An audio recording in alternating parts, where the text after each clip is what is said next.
Okay. Trey, is that you? Yes. Okay. Don't do that. You okay? Okay. So, what's the word on the board? You've heard me use this word before. It is the ability to connect with other people and feel what they feel so that you can, in a sense, walk in their shoes. This talk I give every year on this day to help you understand what it's like to be your parent. I didn't really understand my dad all that well, and you're going to see in this video, in this talk today, that not understanding my old man really controlled how I treated him and ultimately controlled our relationship. And believe it or not, I've learned enough in my 16 years of teaching that what I did, about 90% of it, you all do the same things to your parents. So I'm going to share with you some common wisdom that I've learned, that maybe if one or two of you can apply this to your own relationship with your own mom or dad, you won't end up with where you're going to hear this story go today. Because there's things in this story that I still carry 20-some years later in my heart that ain't good. And you'll hear that today. And this is about the relationship you have with your parent. So, empathy is either by actually seeing a person, like those of you yesterday, Hannah Banana, where are you? Okay, yesterday, Hannah wasn't even in the cafeteria when Emily cut her hair. But she saw Emily a little bit later, and Hannah lost it. And Hannah, you lost it because you did a similar thing a long time ago, right? And it brought back those memories. So your empathy to connect with Emily was exceptionally strong because you had literally walked in those same shoes. That's what I want to happen today. That 5 years from now, when you're 16, 17, 18 years old, and you're about to do to your dad or mom and say to your dad or mom the things that I said to my dad, you might think twice. Because those thoughts and those actions often have consequences that are bigger than what you think. Empathy is often attained through music. So you're going to hear me sing songs today. And I really try to sing with a great deal of passion. And I want you to hear and feel that passion that I have for these songs. Because, yeah, I enjoy singing. But it's what I find that people enjoy my singing the most is the passion that I try to bring to it. And that is one way that I hope you connect to the story today. So go ahead and click next. So, love for a child. Your parents love you as much as I love those two critters that are sitting in that picture there, and they're right here. So I'm going to ask them to come up here now. I'm going to have one of you sit here. The other one come over here and sit here. Now, instead of trying to tell you how much I love them, I'd rather show it to you. So, EO1 will kind of, when you see the EOY in the screen, that means I'm probably going to sing a song. And the first one is the end of your song 1. So whenever you're ready, just click play.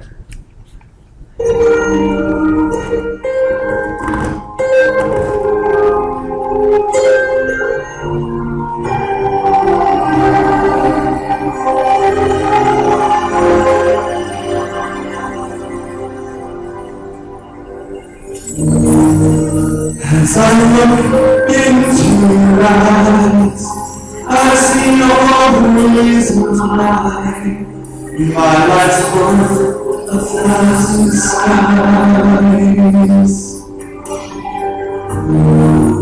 Your simplest love I know, in the purest love you will never be alone. My baby, you are the reason I could find, and because of you, I don't have to wonder why.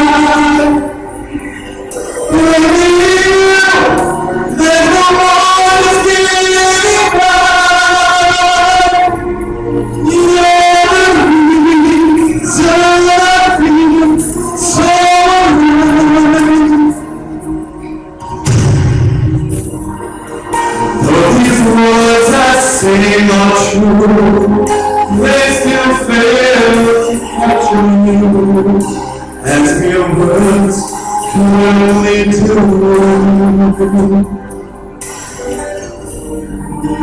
How do I explain that smile and how it turns my heart around, keeping my feet on the ground?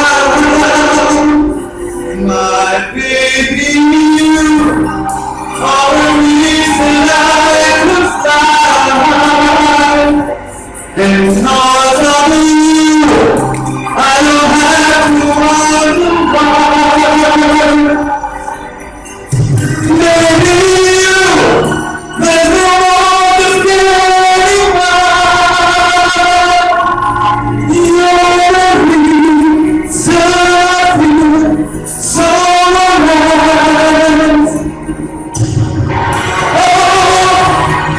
I'll soon be with you all. I'll be right there if you call. You're my greatest love.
Your parents love you that much. They do. Any of you feel that? Feel a little bit? That was just my way of showing you. Your parents show it in their own way. My old man had a way of showing it. My old man would have never done and done anything that emotional. He was too stern, too rugged, too tough to show me that. And each parent shows love in their own way. Yet we as kids want love in the way we want it, not in the way that we think our parents give it to us. And it's important to understand that there are multiple forms of love language. Tons. Some parents like to spend quality time with you. Some parents like to do things for you and build things for you. Other parents love to buy you things. And each one of them is doing what I just did in that song. I love to express how I feel to my children through song, because they probably hear me sing a lot, yay? Am I singing all the time? I am. And then like half the songs I sing when I'm not around, I hear them singing because they hear me singing so much. So I want you to think about that. The next time you're not connecting to your parent, and you think they're the biggest blankety blank blank on the planet because they don't get you. Maybe they do. Maybe it's you who don't get their love language that they're sharing. So go ahead and click next, please. So this next song I'm going to sing is to my old man. His name was Clyde, and back in the day, back in 1942, he looks like he's dressed in a dress, because he is. Your grandparents, because that's as old as my old man is, well, I gotta stop that. Sorry. I forgot when it gets to that one. I want to continue recording, but I want to go back to this. Okay. Let me go back to here. Boom. Okay. Wait until I'm ready to do that. I forgot. It's going to start moving. As soon as you click that, it starts sliding through.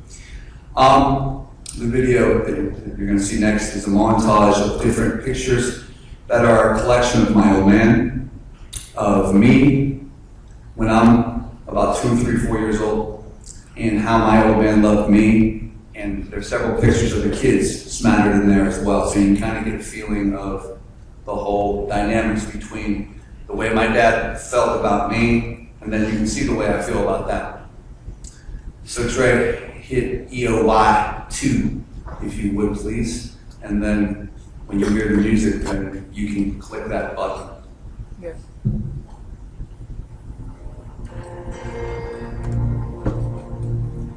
You can turn it up. You can turn it up a little bit, Trey, just a little bit. Thank you.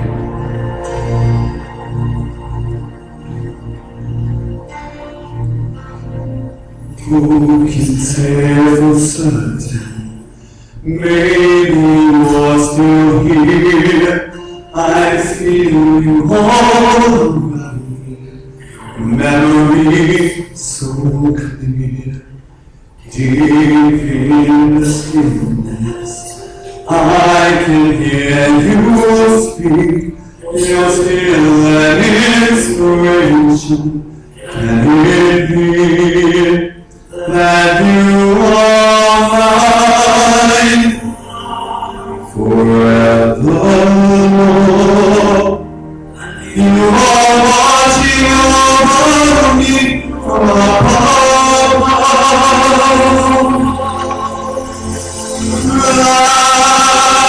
Rising up to heaven far beyond the distant stars. I wish upon tonight to see you smile. Hear the wind over to know you're there. A breath away, not far from where you are. Love that picture.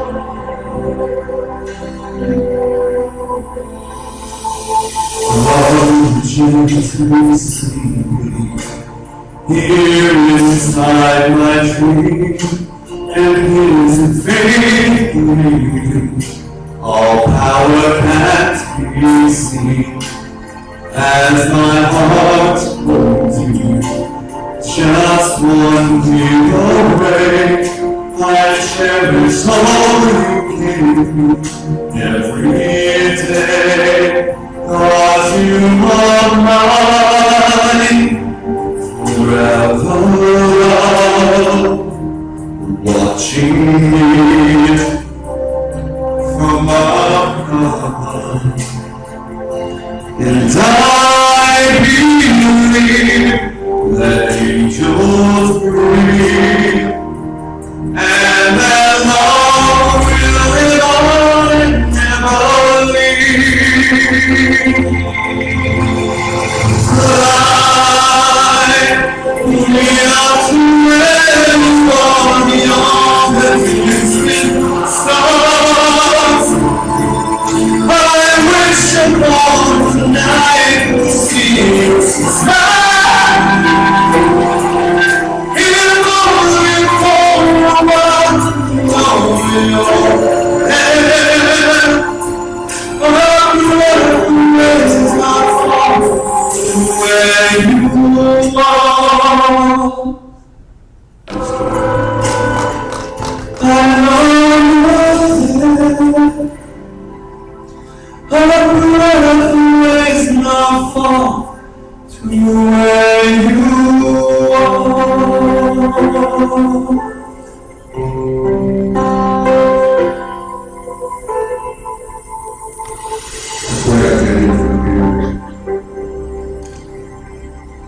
So that's me with hair. That was him at 18. So, gives you a little backdrop.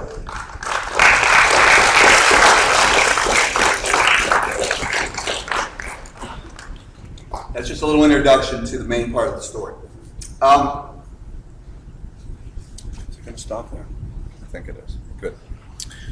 So let's talk about the lesson, because I wouldn't be Cooley without a lesson, would I? Yeah. There are two types of individuals on Earth. There are dry erase markers, and there are permanent markers. Dry erase markers are people who don't stand up for anything indelible, which means they can be moved, they can be changed. You talk to them today, they like red, and they say, man, it's the greatest color in the history of the world. I'm always going to love red. And then 4 days later, they're like, dude, red is so yesterday. I like purple today. And they just constantly move around, and they don't really stand for anything specific. We have friends in our life like this, and most kids go through the dry erase phase. Most of you do, because you guys are figuring out who you are. And you're going to make a mark in your life, and you're like, nah, don't like that. Eventually, we all want to move from the dry erase phase into the permanent marker phase. Almost every adult in your life that you can remember their name and remember something about them is because they were that indelible marker. They stood for something that was not going to move, not going to budge, not going to change. Your objective in the next 5 or 6 years is move away from dry erase marker and move towards the permanent marker. Now, here's the biggest thing that is the stumbling block. Lying. Being untrue to others and especially to yourself. If you tell yourself a lie enough, guess what it becomes in your own mind? The truth. And you can totally convince yourself in your little brain that an absolute lie is the most true thing. I mean, I can tell myself I have hair. If I told myself that 1,000 times, I might actually believe it. But guess what? I don't. A lot of kids do this. You guys learn in life that you can get around by lying and manipulating.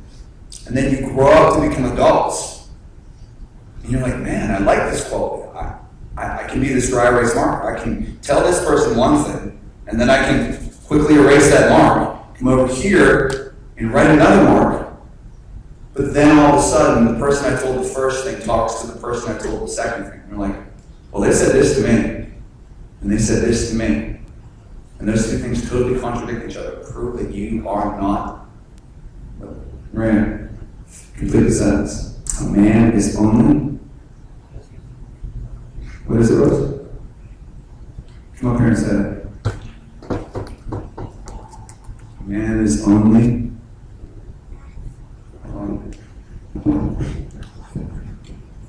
Because I say it to them all the time.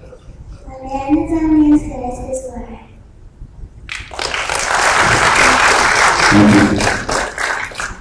Michael, come up here. What does that mean? A man is only as good as his word. What does it mean? If a man says something, then he has to do it.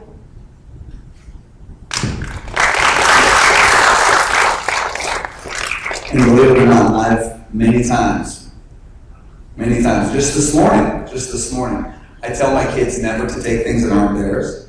And Michael conveniently pointed out to me that some of my superhero action figures that are in my room happen to belong to him. He's like, Daddy, you took these one day. Because I didn't think, because they were sitting over in the corner of the room, he doesn't even use them. So I was like, dude, I'm going to put them in that room because I got the superhero sanctuary. Michael comes in, he sees it today. He's like, Daddy, those are mine. I want them back. You tell us not to take stuff from other people, right? And then guess what they said to me? A man is only as good as his word. So when you say it to your kids, guess what? You get back a lot. The same stuff. Okay? So now some of my little iron action figures are going home today to square up the deal that they're his. They're Michael's. They're not mine. I didn't think he wanted them, but he does. So that's the point. The danger is if you guys become adults that don't stand for the dry erase or don't stand for the permanent marker, you can create other people in your lives who have trouble. And some of you in this room, I don't know any of your parents all that well, but some of you have parents, like my old man, that were permanent markers. And that's what today's talk's about. Okay? Today's talk's about, for those of you who have parents who are the permanent markers, the ones who you go and they say, you will not cross this line, and you're like, dude, I'm crossing the line. And when you do, they crush you for it in a way that you don't like. The talk is to understand why they do that, A, why it's important they do it, B, and why you need to understand that, C. But for those of you who have adults in your life who are dry erase, who say something and don't live up to it, who don't make you stay accountable, that don't force you to become a better person each day of your life, it's your job to force them to do that, demand it. These two wouldn't have it any other way. They forced me to be a good dad. I have no choice in the matter. You can force the same out of your parents. Okay? That's one piece of advice about that. In terms of, I don't know if my slate's going to work. Let's see if my slate works. Hold on. I couldn't get my slate to work this morning. I want to show something. No slate. Crap. I can do it this way then.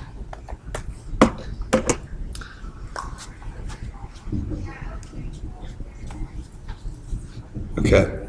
Hold on for a second. I'll open this program, 8:43. I'm doing okay. The timing.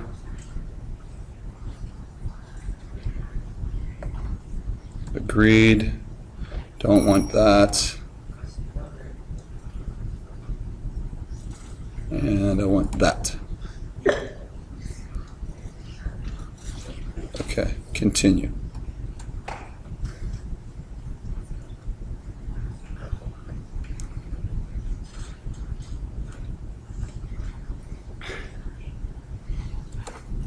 So, what happens when we end up being raised by an adult in our lives who has dry erase qualities? This is what happens.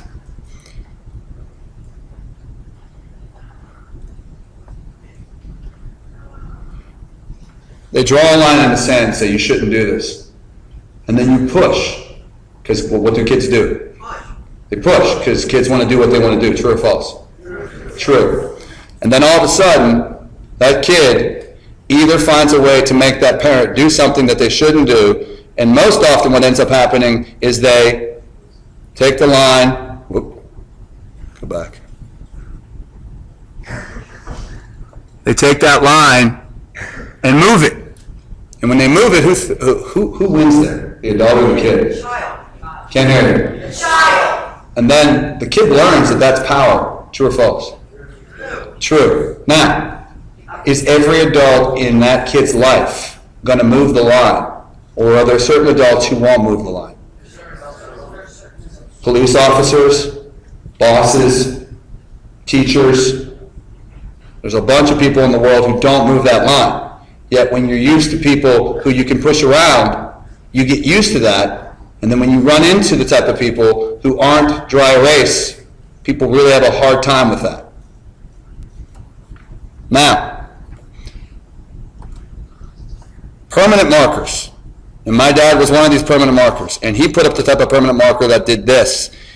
Bam. Nice big old thick line. Can't see yellow, I'll do red. Bam. You shall not pass. And I would attack that line with everything I had. I would come at it here, bam, here, bam, here, bam. And no matter how many times I came at it, no, Chris, you're not doing it that way. What do you think that did to me as a young man? What type of emotional response do you think it built? Anger. Anger. Because you want your own way, yet you have this wall that won't move. And naturally, it forced me to build resentment towards my old man. Okay? And control how I treated him.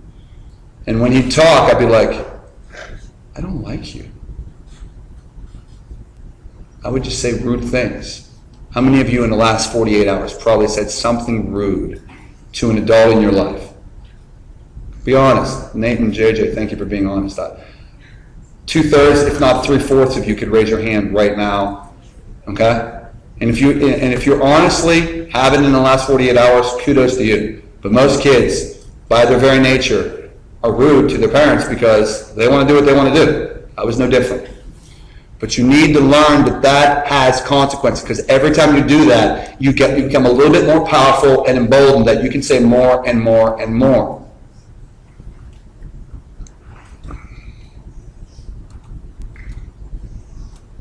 Now, the effect on a child of a parent who has a permanent parent versus a dry erase parent. The permanent parent sets walls like this. Bam and bam on both sides. And then the kid can bounce back and forth like this and like that and like that. But sooner or later, what do they get? Success. They gain success. They get to a successful place because those parents put up walls that guaranteed that child would gain success. If you have a dry erase parent, and some of you could grow up to be one of those parents, or you have one of those parents, they draw a wall here, they draw a wall here with all of the best ideas, and all of a sudden they lose focus, and then they say, nah, I don't need that wall. And then you go off and look, you end off over here. Where didn't you get to? Well, you went through the other person's success, but you didn't go through your own. That's the point. Those walls your parents put on you that make you bounce off of them keep you on a glide path towards success. I never saw that. I thought that those walls were restrictive, that they trapped me. But I've taught you. How big is this? How big is the distance between my two hands? No. What is it? It's infinite. I could take and cut this distance between my two hands forever. The distance between my two fingers is infinite. This is the wall your parents give you. And they give you total latitude in that wall. But know that if they didn't put those walls in place,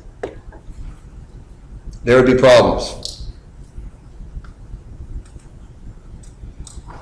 So, that is kind of the background for where I'm about to go, and this is the part of the story that gets a little bit tight, hard to deal with. In 1994, The Lion King came out. How many people have seen The Lion King? Okay. The Lion King came out in 1994. It's the same summer that my dad passed. So this movie's always been one of my top 2 or 3 movies ever. And the movie is so symbolically similar to our relationship. For those of you who remember, Simba and Mufasa have a very tight relationship, but then Simba starts to challenge and do things he shouldn't. In the scene you're just seeing, Simba was told never to go play in the gorge. Yet, his uncle Scar took him down there on purpose because Scar planned to kill them both. Neither Mufasa nor Simba knew that. But this is the scene where Mufasa tried to save Simba's life and successfully did, but ultimately cost Mufasa his own life.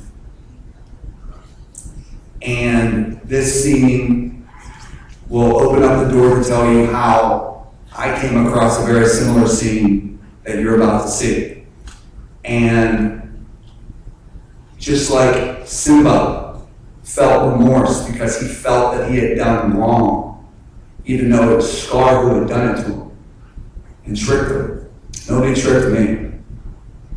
I did it to myself. I'm going to share with you how I did that to myself in a minute.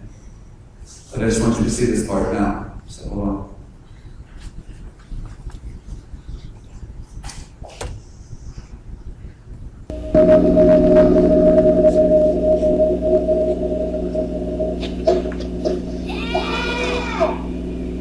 You guys hear that? Yeah.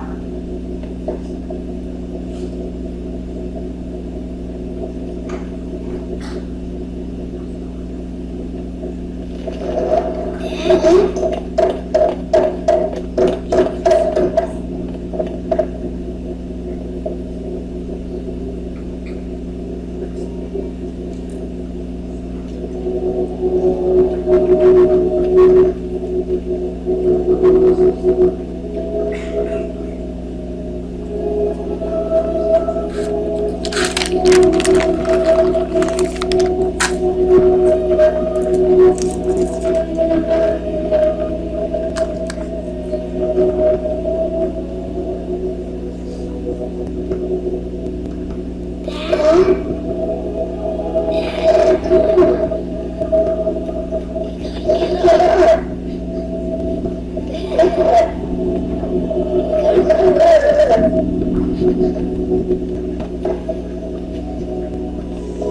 So,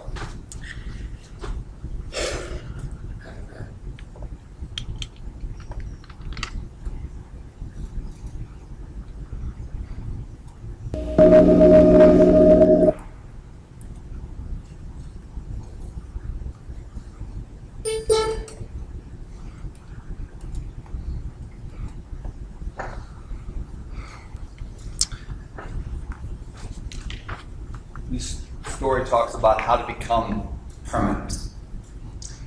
And it happened in 1 week. It was the week of August 1994. In 94, I was 21. About to be 22. And I liked to party a lot. I had graduated college. And I had a bunch of friends who liked to go out 4 or 5 nights a week and party too much. And my old man looked at me as if he had failed in life, because he wanted this man to be the adult that would go out and make a difference in the world. And here I was. Every night my life ambition was to look for the next party. That Sunday, let's go back to that Sunday. Sunday in the first week of August was my birthday. My birthday's August 4th. And he's like, hey Chris, we're gonna take you out for your birthday, go to a brunch. I want you at the house by, say, 8:30. We'll go out for breakfast. Of course, there was a party the night before. I slept over at the party. I arrived at the house at 8:45. My father, thinking once again that I was the schmuck that I was, left the house in rage because I had treated him like crap for the last 5 or 6 years of utter disrespect. And on top of utter disrespect, I told you 100 times, a tree is known by its fruit. The tree that he looked at in me, and the fruit that I produced, was terrible. I didn't try hard in school. I didn't try hard in life. The only thing I tried hard at was trying to find the next party. And that wasn't what he wanted to hear. So he left in a rage to go to work. While he was at work, he called and said that he had thrown up all over the place and he had a severe headache and he needed picked up. So my sister went and picked him up. But a little backdrop, he had broken his back about 25 years earlier in life in a car accident, and his back had literally was severed in two. He was never supposed to walk again. But he was an iron horse. He ended up beating that injury, walking with a severe limp, but he was always this piece of iron. But I just said, oh, that's sick, he'll be fine. But that night, he comes home, he sits in a chair, doesn't talk to anybody. Overnight, he develops partial blindness and deafness in his one side, which is classic symptoms of a stroke. So my mother Monday morning says, you're going to the hospital. So they take him to the hospital. They run some tests, and they classify it as an inner ear infection. He'll be home in 2 to 3 days. So this is Monday. I am taking night classes down at Pitt at that time. And I talk to my mom, she gives me the diagnosis. I go, the iron horse, he'll be fine. She says, why don't you come out to the hospital Tuesday night to see him? Before he gets released on Wednesday, maybe you guys can make up. Okay, so Tuesday comes, I go to night class, get out of night class, and sitting at my apartment is my aunt. I'm like, why is my aunt here? She's like, well, I have to take you to the hospital because your dad's in a coma. I'm like, what? The Iron Horse coma? So that was the first kind of right hook. You get to the hospital, and I walk in just to hear the nurse say, hi, and she's saying this to my mother. Hi, your husband is 99% brain dead, and the 1% chance he lives will be a vegetable. So I went from Sunday, Iron Horse, he's angry at me, to this. Turns out that if you go, take your hand, reach back until you feel that little bump in the back of your head, you feel it? And then right below it's that little portion of your neck. Can you feel that column in there right under that bump? That column is your cervical cord underneath the skin. And that bump is right at your brainstem. And the cerebellum is right there, which controls your center of balance. He had a small stroke. If it happens in a different part of his body, he's probably here today. But it hit right on the cerebellum, which controlled his center of balance. So he felt like he was all woozy and like he had vertigo, which is why they diagnosed it as an inner ear infection. But in reality, he had had a stroke. And that stroke swelled the vent that allows spinal fluid. Spinal fluid moves between your brain and your back constantly. But there's never enough in your brain to do any damage. Well, when the stroke happened, that little door that always stays open shut. And that acidic brain fluid, or spinal fluid, sat in his brain and rotted his brainstem away from the inside out. All Sunday, all Monday, into Tuesday. So literally he vegetableized right before our eyes, and we didn't know it. So that's why he was a vegetable and was going to die right then. So they had run some more tests. That's hard. I mean, I'm going to be pretty frank. Not only don't any of you want to walk into a situation like that, but to walk into that with the amount of baggage that I had on my shoulders, knowing that there was at least a chance that the reason he got so that he had the stroke was because he was so jacked at me. And his anger with me is what caused his stroke. Imagine if you felt emotionally responsible for the death of your parent. Hi, it's me.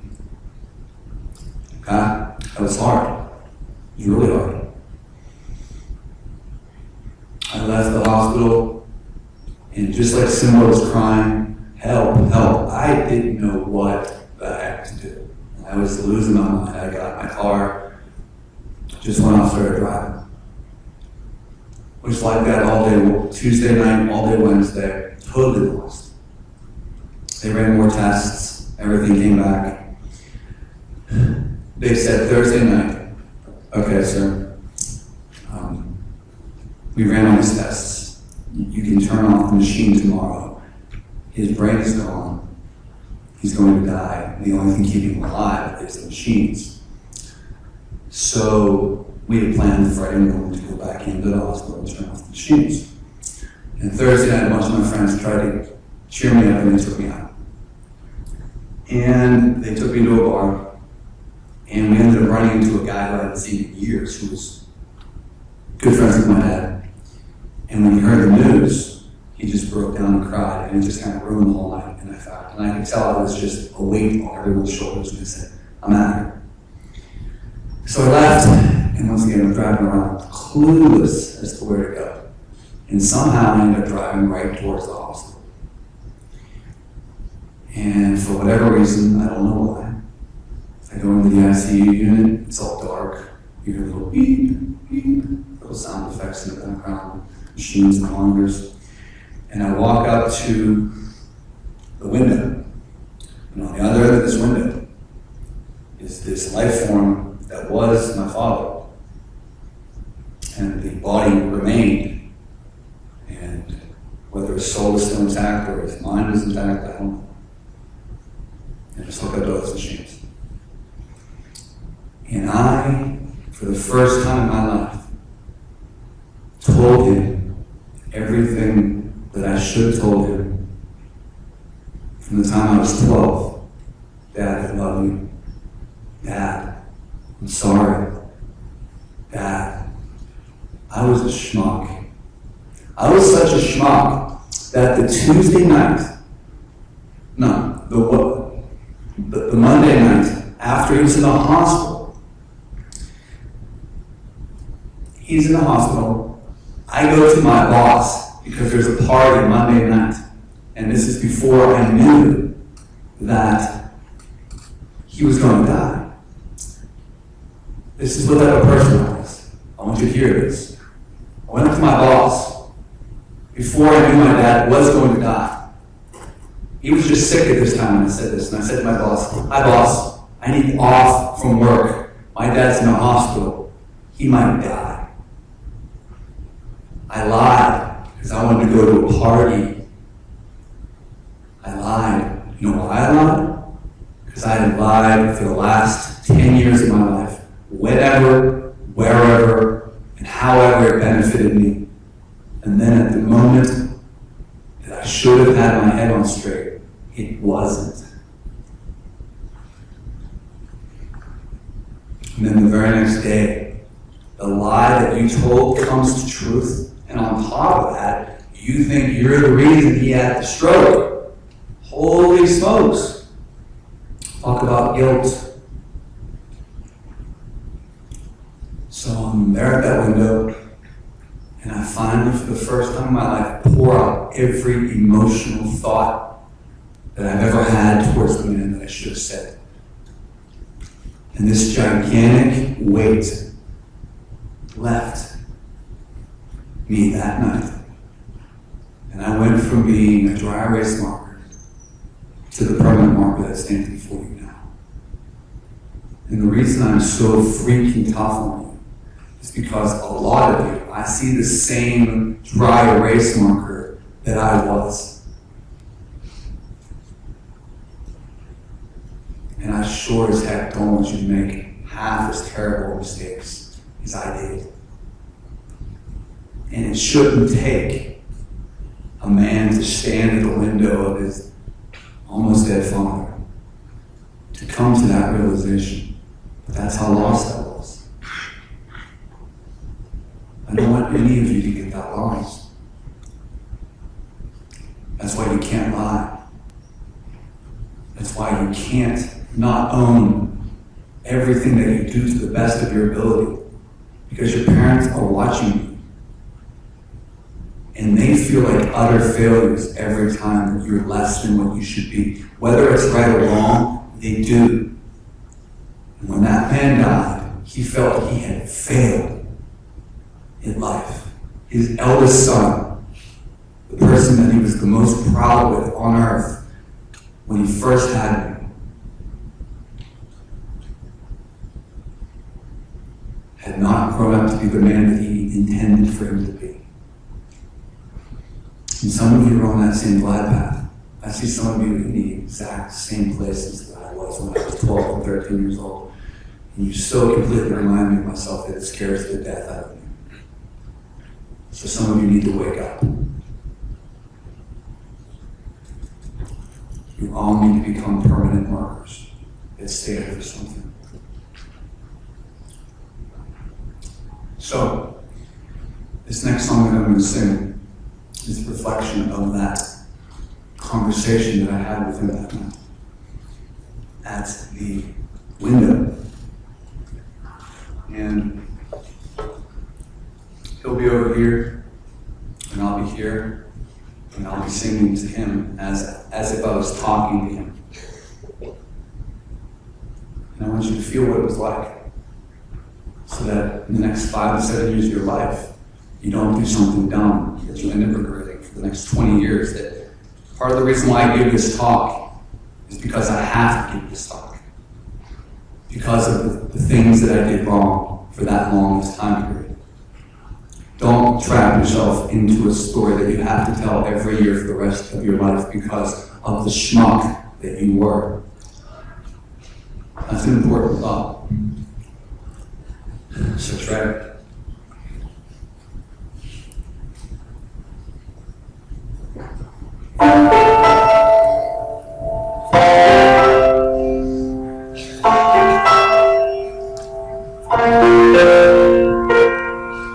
This is the moment when I look into your eyes. Forgive my really promise that you never see me cry.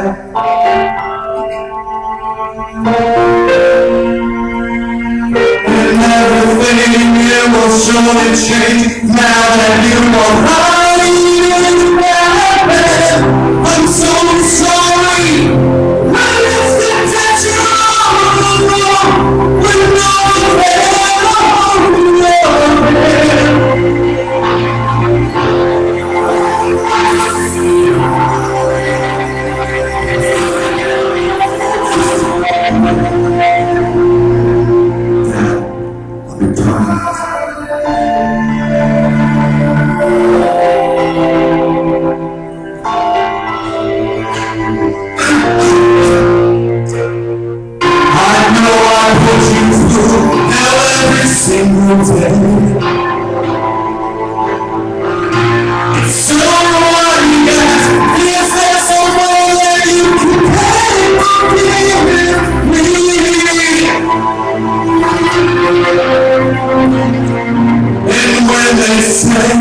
That you will know, I wish I could make it go away.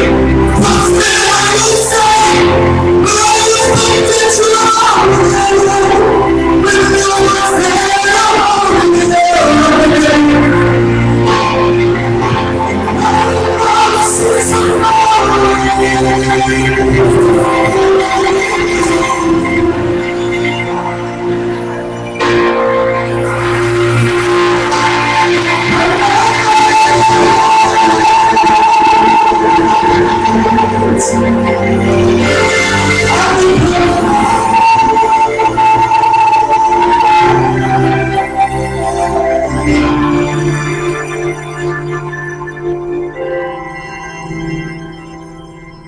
Is this the moment where I look you in the eye?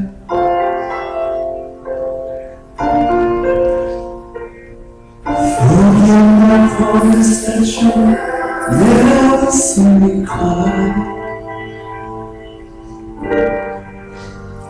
Sorry.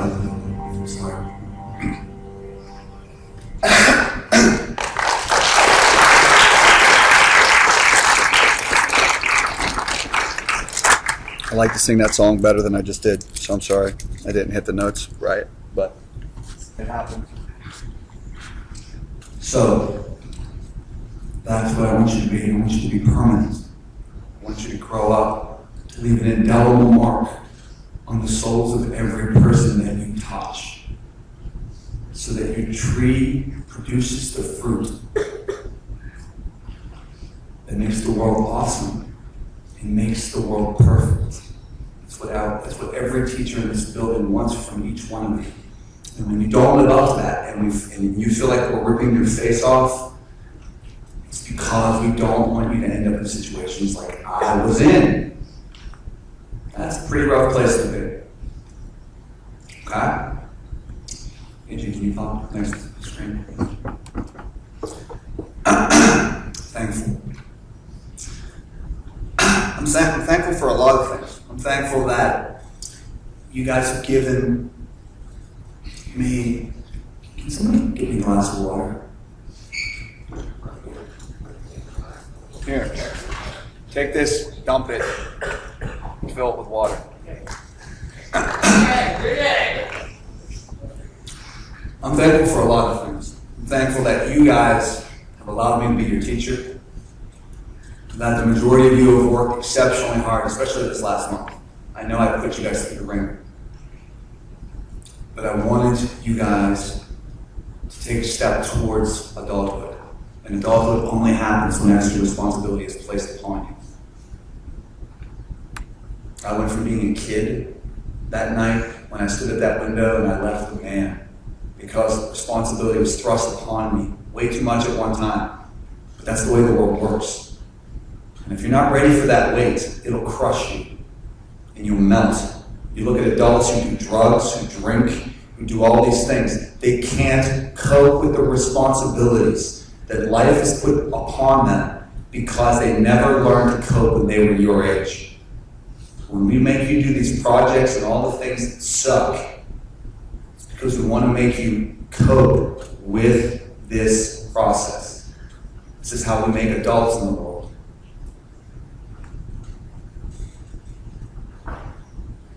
Thank you, Jay.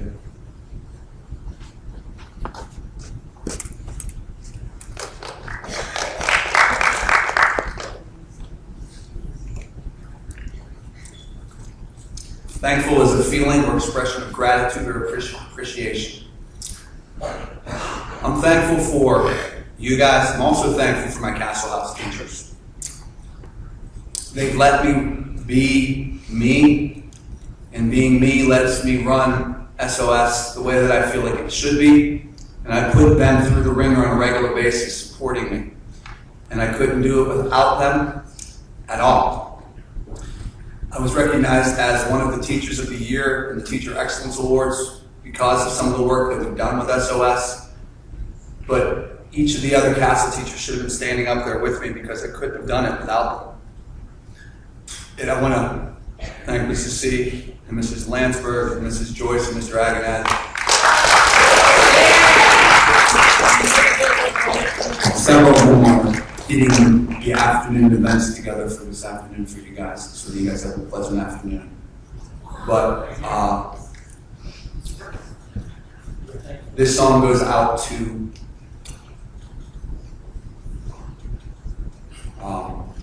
all of those who I am thankful for. You guys, my teacher friends, everybody at this building. Go ahead, Trey.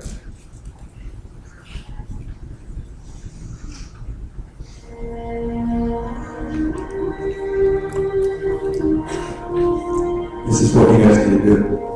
You need to raise each other up. This is what my friends do for me. This is what you guys need to do for each other.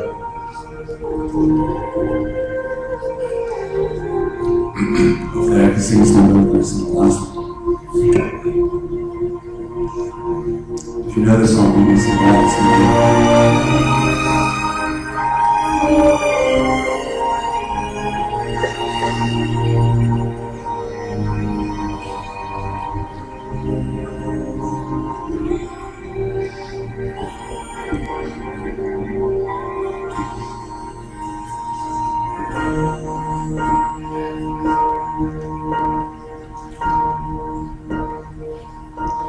When I am down and oh my soul is so weary, when troubles come and my heart burden me, then I am still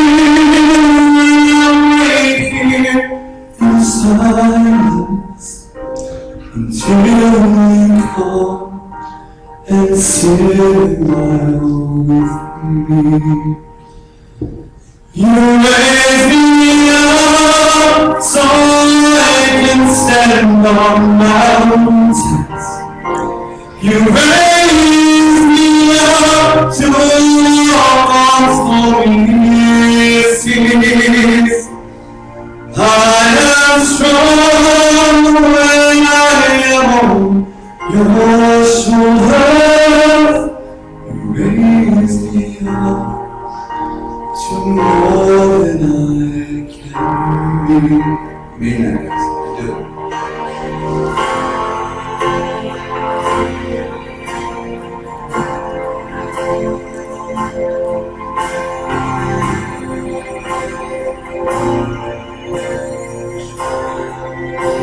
I'm not hungry. It's okay.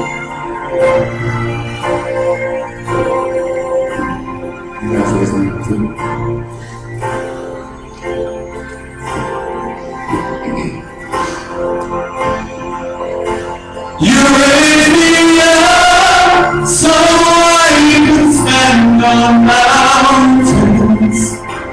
You raise me up to all stories. It's okay. I am strong when I am on your shoulders. You raise me up to more than I can be. Big finish. That's what it is. You raise me up so I can stand on mountains. You raise me up to open stormy seas. I am strong when I am on your shoulders. You raise me up to more than I can be. You raise me up so I can stand on mountains. You raise me up to open stormy seas. I am strong when I am on your shoulders. You raise me up to more than I can be. Castle.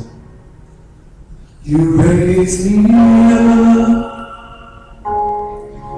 to more than I can be. Guys are awesome.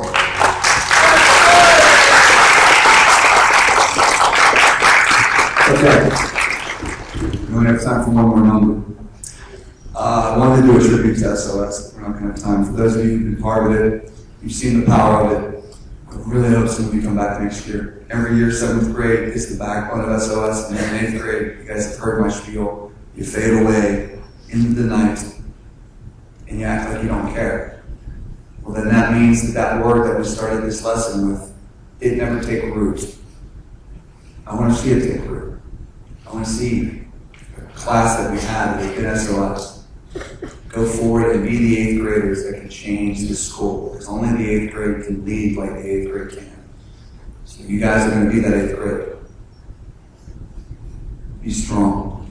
So, click it. One more page. Last, you need to believe in something. And there's a song that we're going to do here. You're all going to stand up and you're all going to sing with me. It's a family song that you've all heard, I guarantee it. And I want to go out together strong. And this is about a celebration, not about being sad. I told that story because I had to tell that story. Okay? I told that story so you would be empathetic with my situation, not to feel sorry for me, but so that you don't make those same mistakes. You need to believe that you can become the type of adult that will change the world and make it awesome. That's what you need to believe. So, I want you all on your feet. And I want you to blast this last song out. And if you want to come down here and stuff down here and just tear it up, you do your thing. Trey, number 6, not number 5. Trey, number 6.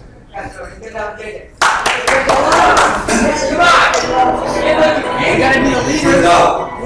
Turn it up. Everybody, let's dance.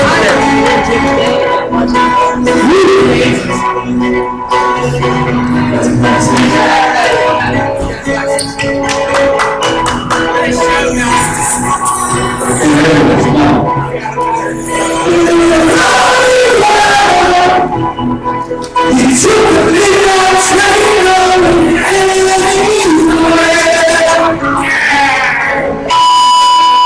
just to see you born. More than makes sound strong.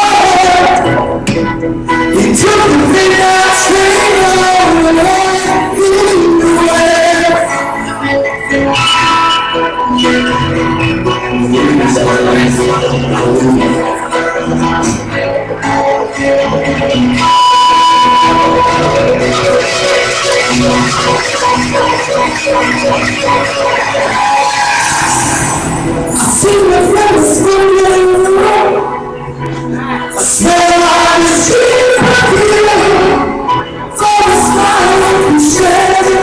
Now you're singing.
Roger, come here!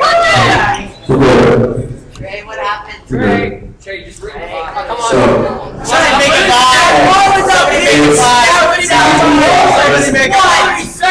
guys, the sixth grade needs to come down here for a presentation. Starts at 9:30. I promise I'll be out of here by then. So at this point, we're going to quietly, and we're going to return back to homerooms because we have about 15 minutes or so until second period ends at 9:43. It's now 9:25. So quietly, go ahead back to your homerooms.